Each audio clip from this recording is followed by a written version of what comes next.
नमस्कार सभी विद्यार्थियों का एक बार फिर से मेरे YouTube channel Jagroop Singh geography में हम NCERT की कुछ कक्षाओं के बाद 5 तारीख से RS की भूगोल विषय के जो बिंदु हैं उन पर चर्चा शुरू करने वाले हैं और इसमें हम हर हफ्ते एक टॉपिक जो है वो कंप्लीट करेंगे, चाहे उसकी 3 क्लास हो चाहे 4 हो।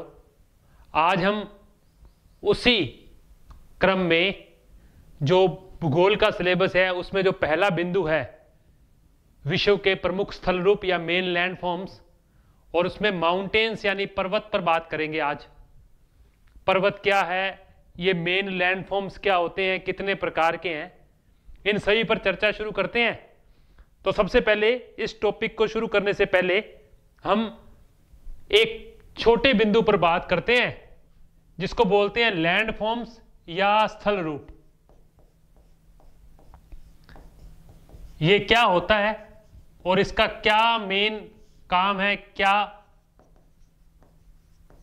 कहलाते हैं ये स्थल रूप। आप धरातल पर जितने भी ऊंचे या नीचे भाग देखते हैं, चाहे वो कोई पर्वत हो, चाहे वो कोई प्लेन मैदान रीजन हो, चाहे कोई घाटी हो, चाहे कोई स्थलाकृति हो, इन सब को स्थल रूप कहा जाता है। और सामान्य तौर पर इन स्थल रूपों को 3 भागों में बांटा गया है। तो पृथ्वी के ऊंचे नीचे भाग, कई बार इन्हें एक अन्य शब्द उच्चावत से भी कहा जाता है, या इसे आप रिलीफ बोलते हैं, उससे भी इसे लिखा जाता है। और ये 3 प्रकार के होते हैं। सबसे पहला प्रथम श्रेणी के या फर्स्ट क्लास के, दूसरे स्थल रूप हैं द्वितीय श्रेणी के या सेकंड क्लास के, और तृतीय स्थल रूप हैं थर्ड श्रेणी के या थर्ड क्लास के या तृतीय श्रेणी के। और इनका मेन बिंदु क्या है, पहले अगर आप प्रथम श्रेणी के उच्चावचों को देखेंगे तो धरती पर जो स्थल रूप आपको सबसे बड़े या सबसे पहले बने हुए मिलते हैं वो कहलाते हैं प्रथम श्रेणी के। और महाद्वीप तथा महासागर, कॉन्टिनेंट और ओशियन प्रथम श्रेणी के उच्चावच होते हैं, फर्स्ट क्लास के। द्वितीय श्रेणी के उच्चावच वो होते हैं जो इन प्रथम श्रेणी के उच्चावचों पर बनते हैं। जैसे महाद्वीप महासागरों पर आपको पर्वत देखने को मिलते हैं, पठार, मैदान, मरुस्थल, ये सब स्थल रूप जो हैं ये द्वितीय श्रेणी के स्थल रूप हैं। और आपके सिलेबस में जो बिंदु है वो सारा द्वितीय श्रेणी के स्थल रूपों का यह है, सेकंड क्लास का। तो प्रथम श्रेणी के उच्चावच महाद्वीप और महासागर, इन पर बनने वाले उच्चावच जो हैं वो द्वितीय श्रेणी के उच्चावच होते हैं। इसके बाद इन पर प्रथम और द्वितीय श्रेणी के उच्चावचों पर अपर्दन यानी इरोजन, इसके साथ आप निक्षेपण लिख सकते हैं, डिपोजिटेशन, अपर्दन के साथ अपक्षय भी लिख सकते हैं, या अपर्दन और अपक्षय दोनों को कहा जाता है अनाच्छादन यानी इरोजन, और अपक्षय का मतलब वेदरिंग। अनाच्छादन को बोलते हैं डेन्यूडेशन। इन द्वितीय श्रेणी और प्रथम श्रेणी के उच्चावचों पर जब अपक्षय, अपर्दन, अनाच्छादन और निक्षेपण की प्रक्रिया होती है तो जो स्थल रूप बनते हैं वो तृतीय श्रेणी के उच्चावच होते हैं। जैसे बालू का स्तूप, सैंड ड्यून्स, वी आकार की घाटी, वी वैली, यू आकार की घाटी जो कि हिमानी से बनती है। इन स्थल रूपों को बनाने के लिए पृथ्वी के 5 बड़े प्रोसेस, 5 क्रियाएं या 5 प्रक्रम जो है वो कार्य करते हैं। और 5 प्रक्रम कौन से हैं? इनके लिए नदी, पवन, हिमानी, इसके साथ में भूमिगत जल, अंडरग्राउंड वाटर और सागरीय लहरें, ओशियन वेव्स, ये सब जब क्रियाएं करती हैं तो इस प्रकार के स्थल रूपों का निर्माण होता है। जैसे नदी के अपरदन से वी आकार की घाटी गोर्ज कैनियन बनता है, सागरीय लहरों से भृगु बनता है, या इसी प्रकार हिमानी से यू आकार की घाटी बनती है, पवन से इंसेलबर्ग बनते हैं। ये सब जो स्थल रूप है ये तृतीय श्रेणी के स्थल रूप होते हैं। तो पहला जो टॉपिक आप पढ़ने वाले हैं उसके कितने टाइप्स हैं और उनका क्या क्या क्लासिफिकेशन है। हम सिर्फ किस पर बात करने वाले हैं? द्वितीय श्रेणी के उच्च बच्चों पर बात करने वाले हैं। आरएस के सिलेबस में यही टॉपिक है हमारे पास। कुछ एक बातें और है, इन स्थल रूपों को बनाने के लिए कुछ बल यानी कुछ फोर्स काम करते हैं, और ये बल और फोर्स क्या है थोड़ी सी इन पर चर्चा कर लेते हैं। हमें एक्सप्लेन में नहीं देखना, पर फिर भी पता होना चाहिए कि सामान्य रूप से पृथ्वी पर जितने भी स्थल रूप बनते हैं उनके लिए दो बल काम करते हैं, एक बाह्य बल और एक होते हैं आंतरिक बल।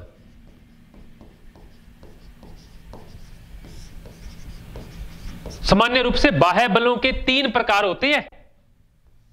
इसमें आप एक लिख लेंगे अपक्षय यानी वेदरिंग, दूसरा होगा अपर्दन यानी इरोजन, और तीसरा होता है सामूहिक स्थानांतरण, मास मूवमेंट बोलते हैं इसे। तो ये तीन प्रकार के बड़े बल जो है वो कार्य करते हैं बाह्य बल किसी भी स्थल रूप को बनाने के लिए। दूसरे होते हैं आंतरिक बल या इनर फोर्स। इनके कौन कौन से हैं? इनके दो होते हैं, एक होता है पटल विरूपण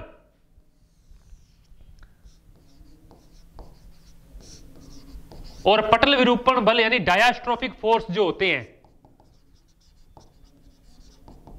इनके दो प्रकार होते हैं। एक होता है महाद्वीप निर्माणकारी, इसको बोलते हैं एपिरोजेनेटिक, और एक होता है पर्वत निर्माणकारी ओरोजेनेटिक। इसी प्रकार से दूसरा होता है सामान्य रूप से पटल विरूपण जो बल होते हैं ये मंद संचलन के होते हैं, यानी इनका संचलन जो है वो धीरे धीरे बहुत सालों के बाद महाद्वीपों का निर्माण होता है, पर्वतों का निर्माण होता है। मंद संचलन यानी इनका मूवमेंट जो है स्लो होता है। दूसरे होते हैं आकस्मिक संचलन के बल, और आप जानते हैं आकस्मिक संचलन में कितने मूवमेंट काम करते हैं? दो मूवमेंट काम करते हैं। एक आप भूकंप को देख सकते हैं, एक आप ज्वालामुखी को देख सकते हैं। ये आकस्मिक संचलन से पृथ्वी पर स्थल रूपों का निर्माण करते हैं। इनके फिर कुछ आगे दो प्रकार हैं, एक का उत्थान है, एक का निमज्जन है, उन्मज्जन है। ये सब जो चीजें हैं ये इन्हीं के अंदर आती है, पर हमको ध्यान रखना है कि सामान्य रूप से स्थलाकृतियों के लिए ये जो कुछ बलों का प्रकार है ये काम करता है। तो ये सामान्य बल और इनकी स्थलाकृतियां ये होती हैं। अब हम अगले बिंदु पर बात करते हैं जिसके बारे में आज हम चर्चा शुरू करने वाले हैं, उसका नाम है पर्वत। और पर्वत क्या होता है और कितने प्रकार के पर्वत हैं, उनका क्लासिफिकेशन क्या है, इन सब पर बात करेंगे। पर्वत या माउंटेन, बहुत बार आपने किसी दृश्य में घूमने के लिए लोग हमारे एरिया के या मुस्लिमों के लोग पहाड़ों पर घूमने जाते हैं। सामान्य रूप से धरातल पर स्थित एक ऐसा भूभाग जो 900 मीटर से ऊंचा हो या 1000 मीटर से ऊंचा हो और उसका आधार क्या हो, चौड़ा, और उसका शिखर संकुचित हो। एक ऐसा भाग जो 1000 मीटर से ऊंचा हो और उसका शिखर शंकुनुमा, उसका शिखर शंकुनुमा और आधार क्या, पर्वत कहलाता है। आधार चौड़ा हो क्या कहलाता है, पर्वत कहलाता है। तो पहले पर्वत की परिभाषा क्या है इस बात को ध्यान रखेंगे कि ऐसा भूभाग जिसका शिखर क्या होता है, शंकुनुमा, और आधार चौड़ा। एक और बात, ढाल तीव्र होगा, इसका स्लोप जो है वो तेज या तीव्र होगा। हम एक साथ में एक और प्रोफेसर फिंच की परिभाषा और ध्यान रखेंगे। प्रोफेसर फिंच ये कहते हैं कि सामान्य रूप से 600 मीटर से ऊंचा भाग, 600 मीटर से ऊंचा भाग जिसका ढाल या कोण 260 से 350 डिग्री के बीच हो, यहां ऊपर की बात हो रही है, इस कोण की बात हो रही है, 250 से 360 डिग्री, 260 से 350 डिग्री के बीच हो, पर्वत कहलाता है। यह एक प्रोफेसर फिंच की परिभाषा है पर्वतों को लेकर। तो पहले तो पर्वत की परिभाषा क्या है और फिंच की परिभाषा क्या है, इस पर चर्चा हो गई। अब हम इसी के साथ एक और बिंदु पर बात कर लेते हैं कि उसका मेन प्रोस्पेक्टिव क्या है। अब हम मेन रूप से देखेंगे पर्वतों का क्लासिफिकेशन, पर्वत कितने प्रकार के होते हैं और इनका वर्गीकरण क्या है।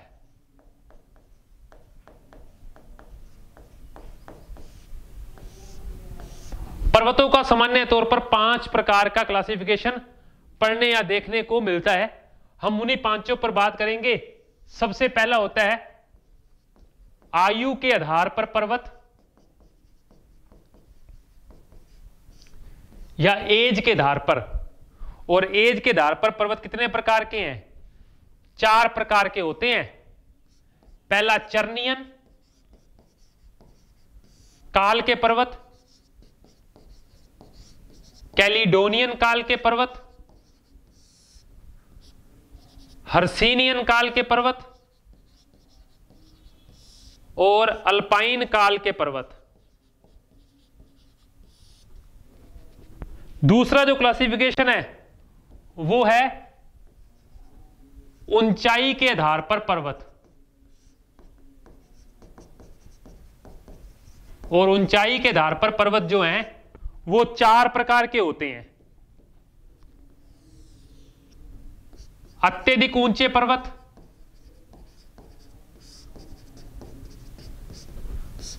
सामान्य ऊंचे पर्वत, मध्यम ऊंचे पर्वत और अंत में है निम्न ऊंचे पर्वत। 4 प्रकार ऊंचाई के आधार पर पर्वतों के होते हैं। इसके बाद में तीसरा जो क्लासिफिकेशन है, कुल 5 है, हम तीसरे पर बात करते हैं। तीसरा है उत्पत्ति के आधार पर पर्वत।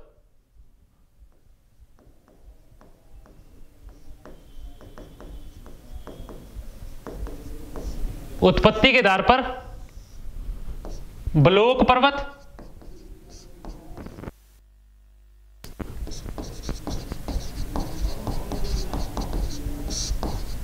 अवशिष्ट पर्वत, ब्लॉक पर्वत, अवशिष्ट पर्वत, संग्रहित पर्वत,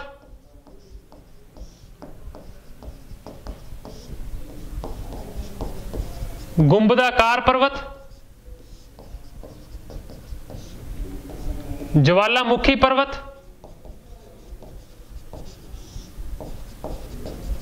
ज्वालामुखी पर्वत, ब्लॉक, अवशिष्ट, संग्रहित, गुंबदाकार, ज्वालामुखी। एक लिख लेंगे मिश्रित,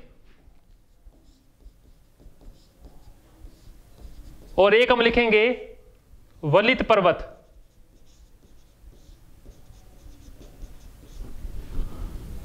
कुल ये पर्वतों के 7 प्रकार है। कई बार ज्वालामुखी पर्वतों को भी संग्रहित पर्वत की श्रेणी में लिखा जाता है।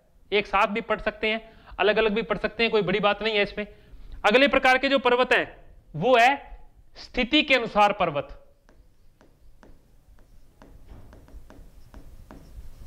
और स्थिति के अनुसार पर्वत कितने प्रकार के होते हैं? 2 प्रकार के होते हैं। अब मेरे इस पे बात करेंगे। पहले है महाद्वीपीय पर्वत और फिर है महासागरीय पर्वत। और महासागरीय पर्वतों को क्या बोलते हैं? कटक कहा जाता है। फिर महाद्वीपों में 2 प्रकार हैं। कुछ पर्वत तटीय स्थिति पर है, कोस्टल रीजन पर, और कुछ मिडल यानी आंतरिक भागों में है। इस पर हमने इतना कॉन्सेप्ट ध्यान नहीं देना, फिर भी याद रखना है कि आंतरिक आधार पर, तटीय आधार पर महाद्वीपीय स्थिति के पर्वत 2 प्रकार से होते हैं। एक अंतिम बड़ा अच्छा क्रम है, उसको हम अच्छे तरीके से याद रखने वाले हैं, जो हमारे लिए एक मेन कंपोनेंट का काम भी करता है। इनका एक लाइन में इसे आप ध्यान रखेंगे कि कौन सा पहले आता है, कौन सा बाद में आता है। इसको बोलते हैं भौगोलिक व्यवस्था के आधार पर पर्वत।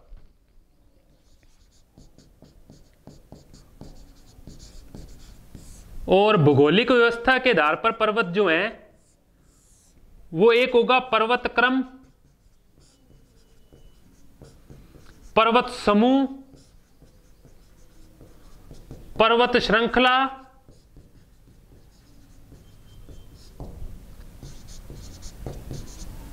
एकाकी पर्वत।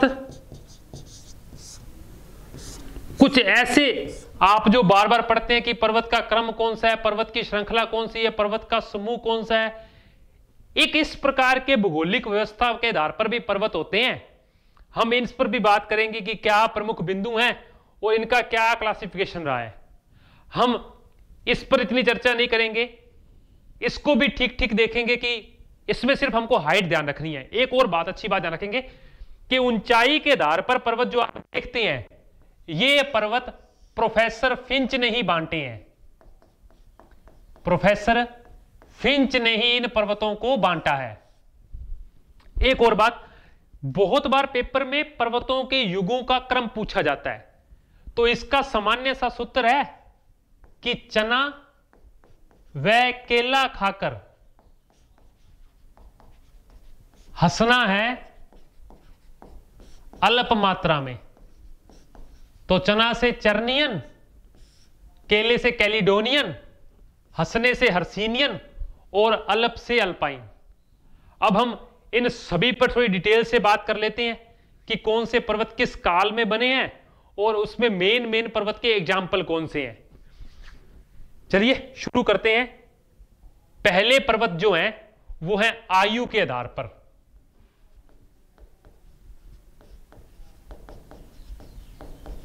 और आयु के आधार पर पर्वतों की अभी हमने बात की कि कुल कितने क्रम हैं, 4 क्रम है। हम इसी एक बॉक्स में ही इसे एक ही पेज पर सब कुछ सोच समझ लेंगे। चर्नियन काल के पर्वत कौन से हैं, कैलिडोनियन काल के पर्वत कौन से, इनकी एज भी क्या रही है। फिर बात करेंगे हर्सीनियन काल के पर्वतों की,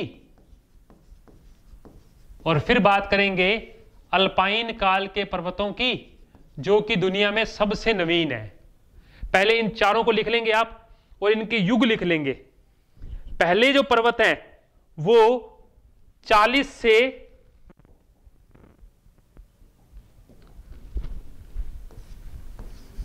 59 करोड़ वर्ष पुराने हैं।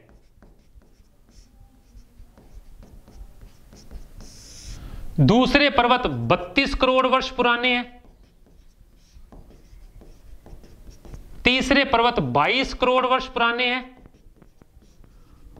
और अल्पाइन काल के पर्वत लगभग 3 करोड़ वर्ष पुराने हैं।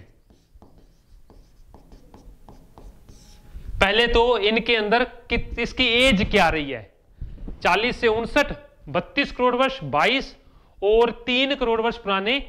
इन सब का सूत्र आ गया, चना और केला हंसना है अल्प मात्रा में, इनका यही क्रम रहेगा। अब इनके अंदर युग ध्यान रखेंगे। पहला जो पर्वत है वो कैम्ब्रियन और प्री कैम्ब्रियन में बने हैं। कैम्ब्रियन और प्री कैम्ब्रियन। आपकी अरावली इसी काल की है। आपका जो स्कॉटलैंड का क्षेत्र है वो इसी काल का है, नॉर्वे के पास का स्वीडन का एरिया। कैलिडोनियन पर्वत जो है वो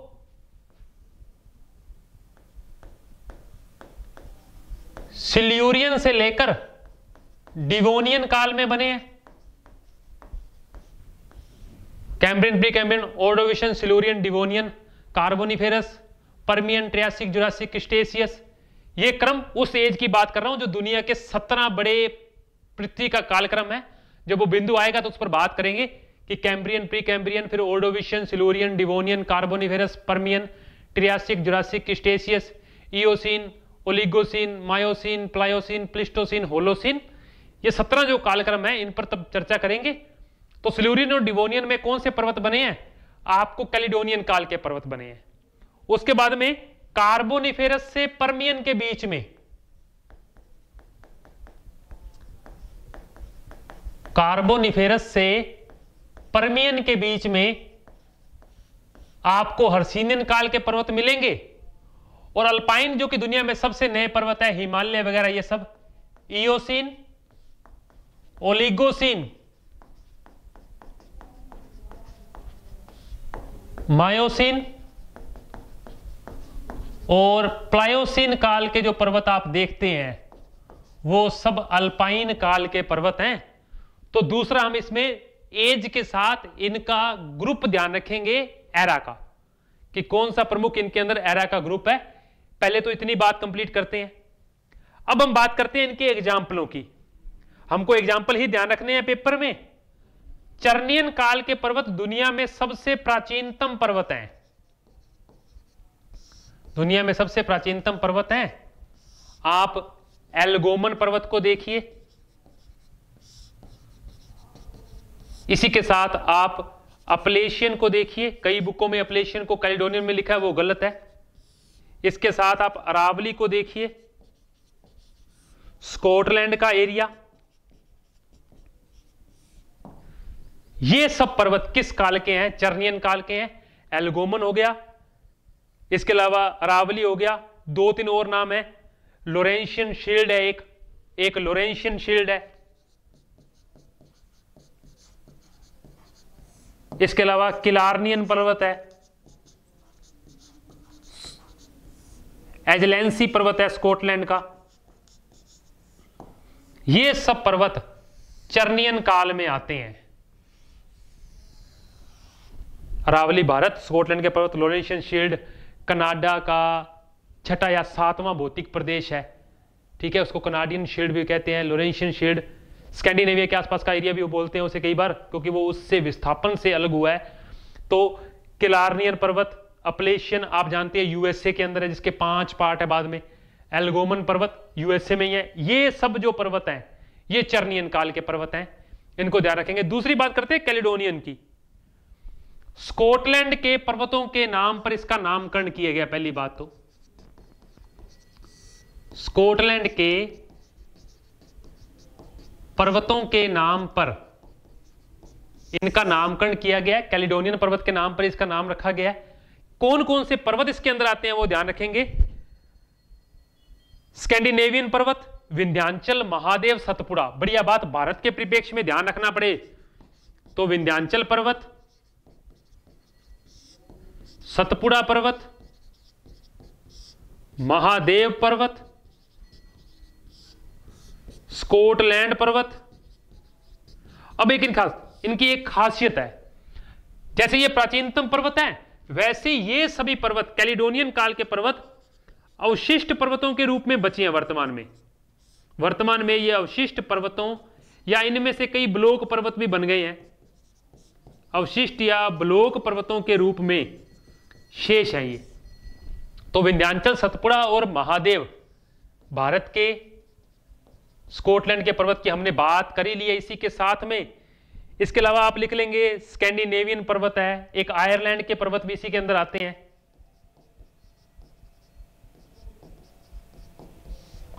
ये सब की बात कैलिडोनियन काल की है। कैलिडोनियन के बाद में अगला काल है हर्सिनियन, जो कि कब चला है? कार्बोनिफेरस से पर्मियन में। जर्मनी के होर्ज पर्वत के आधार पर,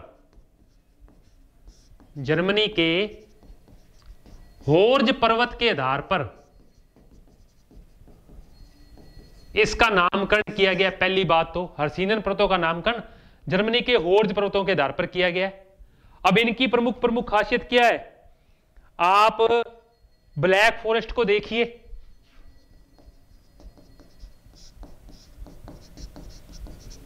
इसके अलावा यूएसए का वासजेज पर्वत देख लीजिए, आप नानशान को देख लीजिए चाइना में, अल्ताई को देख लीजिए।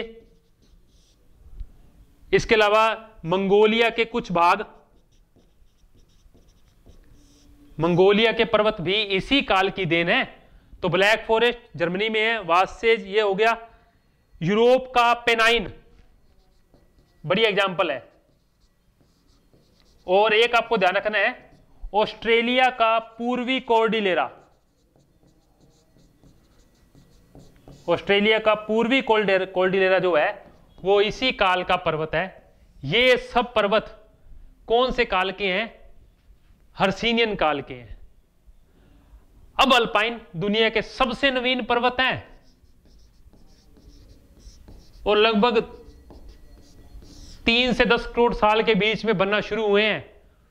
और इनके अंदर हिमालय को आप ले सकते हैं, आल्प्स को ले लीजिए आप, ये रॉकीज को, एंडीज को, सुलेमान पाकिस्तान वाली, किरथर को, पमीर की गांठ के ज्यादातर पर्वत इसी के अंदर आते हैं। दिनारिक जो है वो इसके अंदर आती है। कारपेथियन,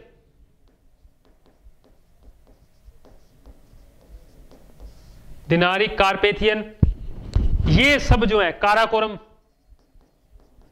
जैसे हिमालय बना वैसे चाइना की तरफ क्या बनी है? कुनलुन। ये सब पर्वत जो हैं ये अल्पाइन काल के पर्वत हैं। तो पहला जो क्रम था, क्या क्या एग्जाम्पल थे, किस एज में बने हैं और इनका मेन बिंदु क्या है। दूसरे क्लासिफिकेशन पे इसी के अंदर बात कर लेते हैं। ऊंचाई के आधार पर प्रोफेसर फिंच ने पर्वत बांटे हैं और इसमें क्या क्या मेन बिंदु हैं। अब इसमें मेन बिंदु क्या है? पहले पर्वत जो हैं ये 6000 मीटर, 6000 फीट या 2000 मीटर से ऊंचे होते हैं। सिर्फ हमको हाइट ही ध्यान रखनी है। अत्यधिक ऊंचे पर्वत 6000 फीट या 2000 मीटर ऊंचे होते हैं। फिर होते हैं 4500 से 6000 फीट या 1500 से 2000 मीटर। मध्यम ऊंचे पर्वत 3000 से 4500 फीट या 1000 से 1500 मीटर। और ये अंतिम जो होंगे ये होंगे 3000 फीट से कम या 1000 मीटर से नीचे। छोटे मोटे इनको ज्यादातर 700 से 1000 मीटर के बीच में भी मापते हैं। 2100 से 3000 फीट लिखा होगा या 700 से 1000 मीटर के बीच में भी मानते हैं। ये पहले और दूसरे पर्वत थे जो हमारे काम की चीज थी। अब हम एक अच्छे बिंदु पर बात करने वाले हैं, उत्पत्ति के आधार पर पर्वत कैसे होते हैं। वलित पर्वत क्या है, ब्लॉक पर्वत क्या है, अवशिष्ट, संग्रहित, गुंबदाकार या मिश्रित पर्वत जो हैं उनकी क्या प्रमुख विशेषताएं हैं, इसको याद करना जारी रखेंगे, करना शुरू करेंगे। हम पहले पर्वत पे बात करते हैं जिसको बोलते हैं वलित पर्वत या बोलते हैं फोल्ड माउंटेन।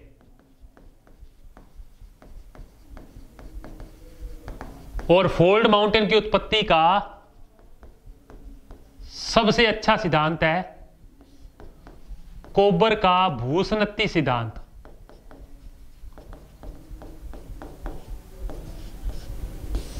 जियोसाइक्लिन थ्योरी ऑफ कोबर 1923 में प्रकाशित हुई ये थ्योरी।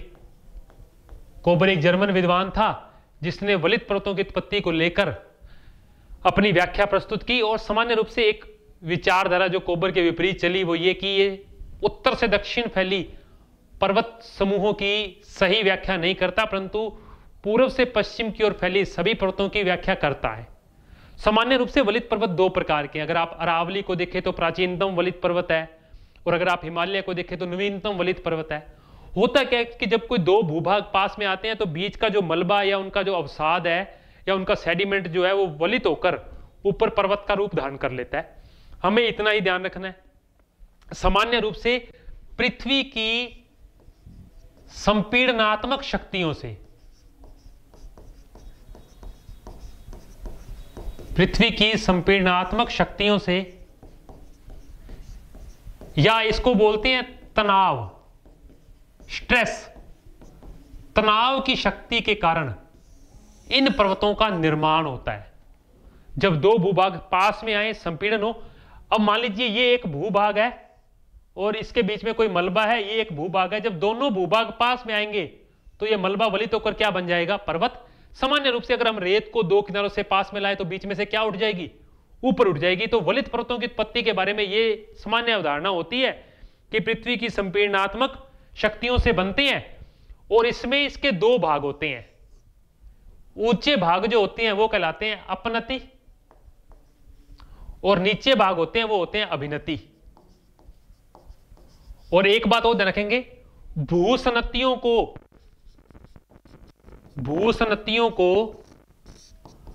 पर्वतों का पालना कहते हैं। पर्वतों की उत्पत्ति भूसनतियों से ही होती है। और आप जितने भी विद्वान पढ़ेंगे इसके सिद्धांत के, हमारे सिलेबस में फिर भी उनकी थ्योरी का एक्सप्लेनेशन नहीं है, क्योंकि हमसे सुमेलित करने वाला प्रश्न आएगा आरएस में कि कौन सा ब्लॉक है, कौन सा वलित है, कौन सा क्या है। तो सामान्य रूप से पर्वतों का पालना बोलते हैं। आप जितने भी विद्वान पढ़ेंगे, आप आर्थर होम्स को देखेंगे, आप कोबर को देखेंगे या जोली को देखेंगे, इन सब ने पर्वतों की उत्पत्ति के लिए पहले एक भूसनति की कल्पना की है। तो हम बात कर रहे थे कि ऊंचे भाग अपनति और नीचे भाग क्या कहलाते हैं? अभिनति कहलाते हैं। इनमें से कुछ पर्वत तो हमारे विश्व में नवीनतम है, नवीनतम वलित पर्वत है, और कुछ प्राचीनतम वलित पर्वत है। और प्राचीनतम वलित पर्वत में देखिए आप अरावली, आप अपलेशियन को देख लीजिए, वो प्राचीनतम वलित पर्वत है। परंतु अल्पाइन काल के लगभग पर्वत जो हमने अभी पढ़े हैं, Himalaya, Kunlun, Atlas, Alps, Rockies, Andes, ये सब पर्वत जो हैं ये नवीनतम काल के वलित पर्वत हैं। तो हमको बात जाननी है वलित पर्वत क्या होते हैं। दो भूभाग पास में आते हैं तो ये सब पुराने में आप यूराल को लिख सकते हैं, टीन शान को लिख सकते हैं, नान शान को लिख सकते हैं। यूराल, टीन शान, नान शान, ये चीन के पर्वत हैं। यूराल यूरोप और एशिया की सीमा पर स्थित है, रूस के अंदर।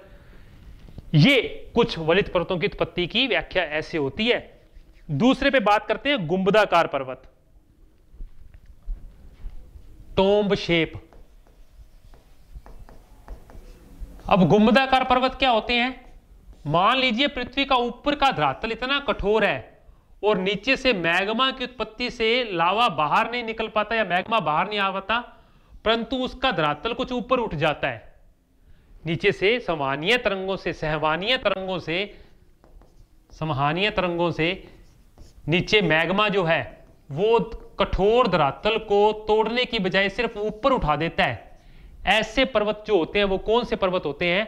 गुंबदाकार पर्वत होते हैं। और 4-5 पर्वत प्रसिद्ध है। उत्तरी अमेरिका का, यूएसए का हेनरी और यूंटा पर्वत, आप बिग हॉर्न पर्वत को ले सकते हैं, ब्लैक हिल्स यूएसए की, Big Horn, Henry, Uinta, Black Hills. एक आधा एग्जांपल और होगा, सिनसिनाटी उभार।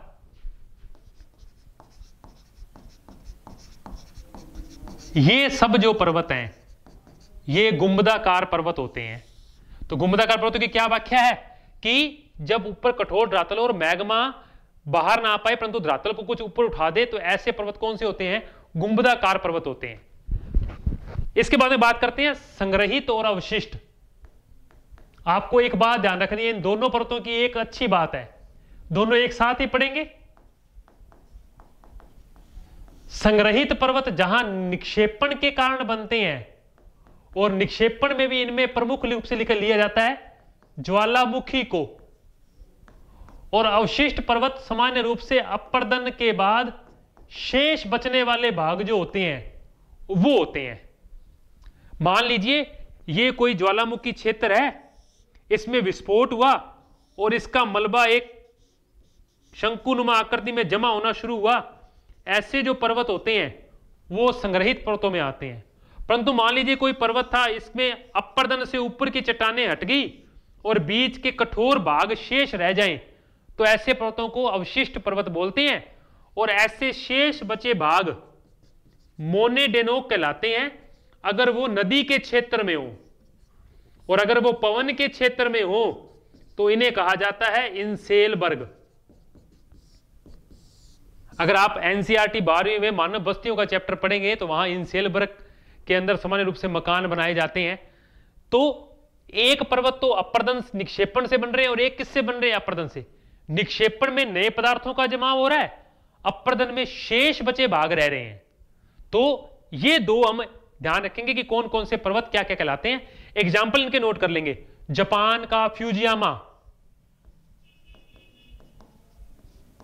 जापान का फ्यूजियामा, अफ्रीका का किलीमंजारो, इटली का विसुवियस,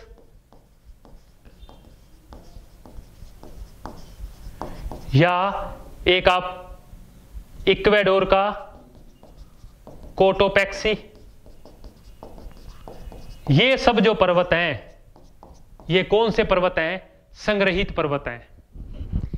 अवशिष्ट पर्वतों में आप देख लीजिए, पूरा भारत का वेस्टर्न घाट, पूरा ईस्टर्न घाट, विंध्याचल, सतपुड़ा, अरावली वर्तमान में एक विशिष्ट पर्वत है। ठीक है। इसके अलावा मध्य स्पेन का सियरा, ध्यान रखेंगे अपशिष्ट में एक और बात है, मध्य स्पेन का सियरा और अमेरिका के मैसा व बूटी, इसको आप पकड़ लेंगे। मैसा व बूटी ये जीर्ण पठारों में आएंगे आगे चलकर। जो वृद्ध अवस्था के पठार होते हैं उनका लक्षण होता है मैसा व बूटी, क्योंकि अपर्दन के पास कुछ कठोर शैलें नीचे की मुलायम शैलों को बचा लेती हैं, उनसे कुछ मैदान या पठारों का निर्माण होता है, उसकी एक संरचना है। इसको हम वहां भी पढ़ेंगे। वैसे अवशिष्ट पर्वत के अंदर होते हैं बचाने के बाद में, अगर पर्वतों के अपर्दन के बाद कुछ कठोर भाग रह जाएं तो उन्हें इस नाम से भी जाना जाता है। तो मैसा बूटी पे बात करेंगे। एक ध्यान रखेंगे, अपर्दन के बाद नदी में बचे छोटे मोटे भाग मोनेडेनोक और पवन में अपर्दन के बाद शेष बचे भाग इंसेलबर्ग कहलाते हैं। मिश्रित पर्वत एक हमने और एग्जांपल एक वही देख लेते हैं उसे। एक मिश्रित पर्वत होंगे, दुनिया में सबसे जटिल पर्वत यही होते हैं, इनकी निर्माण बड़ा कॉम्प्लेक्स होता है। और आप यूएसए का सियरा नेवादा देखेंगे ना, ये आप एक एग्जांपल अलग से ध्यान रखना। यूएसए का सियरा नेवादा, यूएसए का सियरा नेवादा इसी प्रकार का एक पर्वत है, जटिल है, कॉम्प्लेक्स पर्वत है। अब हम एक विशेष पर बात करते हैं जो कि अपने आप में एक विशेष अवधारणा है, जिसको बोलते हैं ब्लॉक पर्वत। और एग्जाम्पल बहुत बार पूछे जाते हैं, दुनिया में 6 या 7 ब्लॉक पर्वत हैं। अब इनका एक बड़ा अच्छा कॉन्सेप्ट है। मान लीजिए कोई दो भूभाग, साइड के भाग नीचे गति कर जाएं और बीच का भाग शेष बचा रह जाए, तो इस बनने वाले पर्वत कौन से होते हैं? ब्लॉक पर्वत। आप सतपुड़ा को देखेंगे तो एक तरफ से नर्मदा बह रही है, एक तरफ से क्या बह रही है? ताप्ती। नर्मदा और ताप्ती के बीच में एक शेष भाग है, सतपुड़ा वहीं खड़ा है। नर्मदा और ताप्ती ने अपनी घाटियां नीची कर ली हैं, अपर्दन से नदी के बहाव से नीची हो गई है, तो एक पर्वत बचा रह गया, उसको बोलते हैं ब्लॉक पर्वत। तो एक तो इस बात को ध्यान रखेंगे कि ब्लॉक पर्वत के अंदर क्या होता है, दो साइड के भाग नीचे बैठ जाते हैं। वहां हमने एक और बात, आप एक वर्ड पकड़ेंगे, यहां बात थी तनाव की शक्ति की, तनाव था, दो चीजें पास में आ रही है। यहां बात खिंचाव की शक्ति की भी हो सकती है। तो सामान्य रूप से ब्लॉक पर्वत खिंचाव की शक्ति में भी बनते हैं, ब्लॉक पर्वत खिंचाव की शक्ति में भी बनते हैं। ध्यान रखेंगे, कुछ भाग नीचे धंस जाते हैं, कुछ भाग ऊपर उठ जाते हैं। तो अगर आप इसको खींचेंगे तो कई बार बीच के पदार्थ बाहर आने से भी ब्लॉक पर्वत का निर्माण हो जाता है।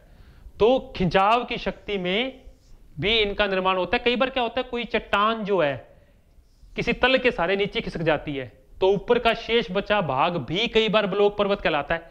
तो बहुत सारे कॉन्सेप्ट है ब्लॉक पर्वतों को लेकर, हम फिर भी ध्यान रखेंगे। किसी तल के सहारे चट्टान का नीचे खिसकना भ्रंश कहलाता है। इस कारण कई बार ब्लॉक पर्वतों को भ्रंशोत्थ पर्वत भी कहते हैं। ब्लॉक पर्वतों को बृहस्पति पर्वत भी कहते हैं। आप सतपुड़ा को देख लीजिए भारत के अंदर,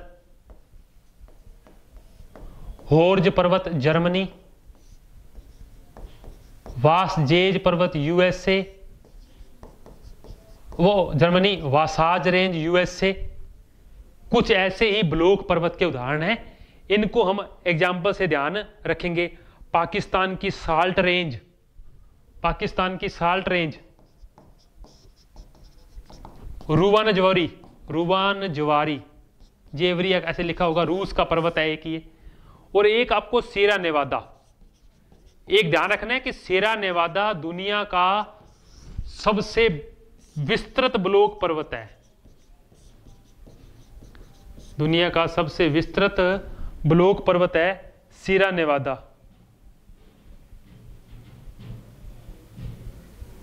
चलिए आगे और बात करते हैं इसी के अंदर।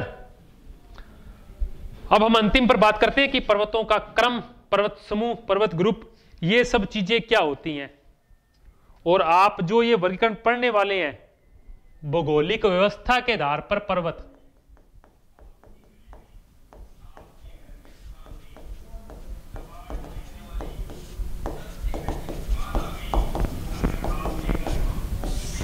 प्रोफेसर पीजी वार्चेस्टर, पीजी वार्चेस्टर ने इसका क्लासिफिकेशन दिया है। और इसमें कुल मिला के 7-8 बातें हैं। पहली बात करते हैं पर्वत समूह की या कार्डिलेरा की। क्या होता है ये? भिन्न भिन्न युगों में बनी हुई पर्वत श्रृंखलाओं के समूह को, ध्यान रखेंगे, विभिन्न विभिन्न युगों में बनी हुई, विभिन्न विभिन्न युगों में बनी हुई पर्वत श्रृंखलाओं के समूह को पर्वत समूह या कार्डिलेरा कहा जाता है। और दुनिया में एक ऐसा ही कार्डिलेरा है, वेस्टर्न कॉर्डिलेरा, जो कि कहां है? यूएसए में है, जिसमें आपका रोकीज का पार्ट, सीरा नेवादा का पार्ट, कास्केड का पार्ट, ये मान लीजिए यूएसए है, यहां सीरा नेवादा, कास्केड, रोकीज, इसके बीच की छोटी मोटी पहाड़ियां, ये सभी मिलकर पश्चिमी कॉर्डिलेरा या वेस्टर्न कॉर्डिलेरा का निर्माण करते हैं। तो पहला तो पर्वत समूह क्या होता है? भिन्न भिन्न कालों में बनी पर्वत श्रृंखलाओं के समूह को कॉर्डिलेरा कहा जाता है। इसको हम ध्यान रखेंगे कि ऐसा ये कॉर्डिलेरा वेस्टर्न कॉर्डिलेरा है। कई बार रोकीज और एंडीज को भी एक साथ मिलाकर प्रशांत कॉर्डिलेरा कहा जाता है, प्रशांत कॉर्डिलेरा भी कहा जाता है, जिसको आप पश्चिमी कॉर्डिलेरा का एक हिस्सा, पश्चिमी कॉर्डिलेरा को इसका एक हिस्सा मान सकते हैं। तो ये पहली बिंदु थी, पहला बिंदु था पर्वत समूह कॉर्डिलेरा। एक ने इसमें लिखा था कोल्डेरा। कोल्डेरा और कार्डिलेरा में कुछ अंतर होता है। ज्वालामुखियों के बड़े मुख को कोल्डेरा कहा जाता है, ऐसे ही जापान का एक ओसो कोल्डेरा फेमस है। दूसरा है पर्वत तंत्र। अभी हमने बात की थी कि विभिन्न विभिन्न युगों में बने, एक ही युग में बने, एक ही युग में बने पर्वत, एक ही युग में बने पर्वत जो मिलकर एक श्रृंखला से बना ले छोटी सी, उसे पर्वत तंत्र या माउंटेन सिस्टम कहा जाता है। ठीक है, ध्यान रखेंगे, एक ही युग में बने पर्वत, परंतु इनकी एक खासियत है, क्रमवार स्थित होने चाहिए, क्रमवार स्थित होने चाहिए। पर्वत तंत्र की यह परिभाषा होती है कि एक ही युग में बने पर्वत जो क्रमवार स्थित हो, ऐसा होता है। हिमालय का पर्वत तंत्र अगर आप देखें, हिमालय पर्वत श्रृंखला भी है, हिमालय पर्वत तंत्र भी है। कई बार देखेंगे पीर पंजाल, धौलाधार, नाग टिब्बा, करोल की श्रेणी सब क्रम में है। ऐसे समूह को पर्वत तंत्र कहा जाता है, क्रमवार स्थित है एक के साथ एक, इसको आप ध्यान रखेंगे। पर्वत श्रेणी,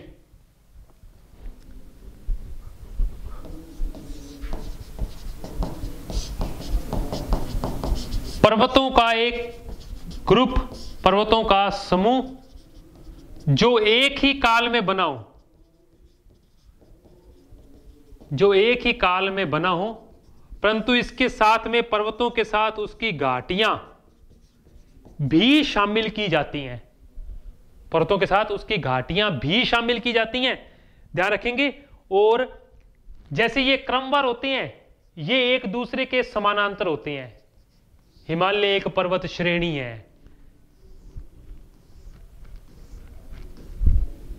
तो एक ये कॉन्सेप्ट अलग चल रहा है। पर्वत श्रेणी, पर्वत तंत्र और पर्वत समूह क्या होता है। फिर से रिपीट कर रहा हूं दोबारा से।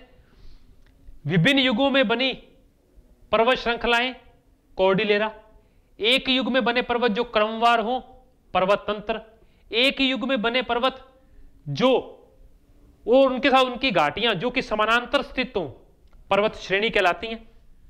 अगली पे बात करते हैं पर्वत वर्ग। छोटा सा बात है, देखने को बहुत कम मिलते हैं कुछ ऐसे पर्वत जो गोलाकार या असमान स्थिति में हो, जो गोलाकार या असमान स्थिति में हो पर्वत वर्ग कहलाते हैं। जो गोलाकार या असमान स्थिति में हो पर्वत वर्ग कहलाते हैं। 4 हमारे पूरे हुए। अगली पे बात करते हैं पर्वत कटक। लंबे, संकरे और संकीर्ण, लंबे होंगे, संकरे होंगे, संकीर्ण होंगे, और एक ओर का ढाल तो तीव्र होगा, दूसरी ओर का ढाल सामान्य होगा। खड़े ढाल वाले ऐसे पर्वत जो हैं दबाव की अत्यधिक प्रक्रिया में, एक तरफ से दबाव की अत्यधिक प्रक्रिया में एक तरफ का पर्वत ऊपर उठ जाता है, एक का ढाल सामान्य रहता है, तो ऐसे पर्वत जो होते हैं वो पर्वत कटक कहलाते हैं। लंबे होते हैं, संकीर्ण होते हैं।